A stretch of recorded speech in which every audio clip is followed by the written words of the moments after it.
મુખ્ય મનુષ્યની જિંદગીનો અડધો સમય ઊંઘવામાં જાય છે.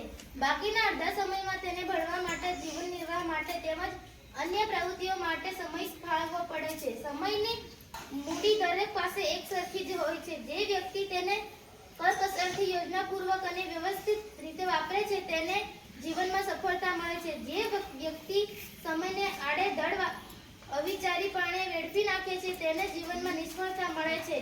મનુષ્યના જીવનની જુદી જુદી અવસ્થાઓ છે. બાળપણમાં ભણવું અને રમવું એમ બે જ મુખ્ય પ્રવૃત્તિઓ હોય છે. તેણે પોતાનો સમય ભણી ગણીને જ્ઞાન મેળવવામાં તેમજ રમત-ગમત દ્વારા સ્વાસ્થ્ય અને આનંદ મેળવવામાં વાપરવો જોઈએ. પરંતુ કેટલાક બાળકો રખડવામાં સમય વેડફે છે. પરિણામે તેઓ સારું ભણી શકતા નથી અને પાછળથી પછતાય છે. યુવાનોએ પોતાનો સમય નોકરી ધંધામાં અને સમાજ સેવામાં વાપરવાનો હોય છે. પરંતુ કેટલાક યુવાનો ગામ ગપ્પાઈ મારવામાં, ઠઠ્ઠા મસ્કરી કરવામાં, ફિલ્મો અને ટીવી સિરિયલો જોવામાં વેડફી નાખે છે.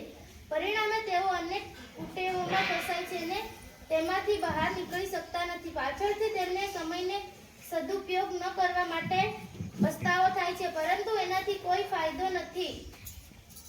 વૃદ્ધાવસ્થામાં મનુષ્ય કોઈને કોઈ તકલીફ પીડાય છે, તેથી તેનો મોટા ભાગનો સમય દવા દારૂમાં અને આરામ કરવામાં પસાર થાય છે.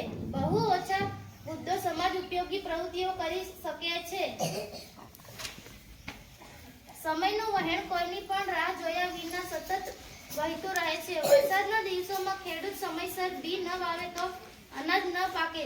જો મુસાફર સ્ટેશને ગાડી ઉપાડવાના સમય પહેલા જ પહોંચે તો ગાડી ચૂકી જાય છે. નોકરી માટે ઇન્ટરવ્યુ વખતે જે યુવક સમયસર ન પહોંચે તે નોકરી મેળવવાની તક ગુમાવે.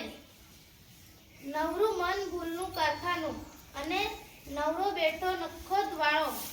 આ કહેવતો આપણને સમયનો સદુપયોગ કરવાનું સૂચક કરે છે. દરેક મનુષ્ય પોતાના સમયનું વ્યવસ્થિત આયોજન કરવું જોઈએ. તેણે સમાજ ઉપયોગી પ્રવૃત્તિઓ માટે પણ સમય ફાળવવો જોઈએ. દરેક વ્યક્તિએ સંગીત, ચિત્રકળા, વાંચન, ફોટોગ્રાફી, સ્ટેમ્પ કલેક્શન જેવી પ્રવૃત્તિઓનો શોખ કેળવવો જોઈએ. તેનાથી તે નામ અને દામ બંને કમાઈ શકે છે. નેપોલિયન બોનાપાર્ટે કહ્યું છે કે તમે સમય બગાડશો તો અને તમારું ભાગ્ય બગાડશે. આપણે આ વાત યાદ રાખીએ અને પળે પળનો સદુપયોગ કરી આપણું ભાગ્ય ઉજ્જવળ બનાવીએ.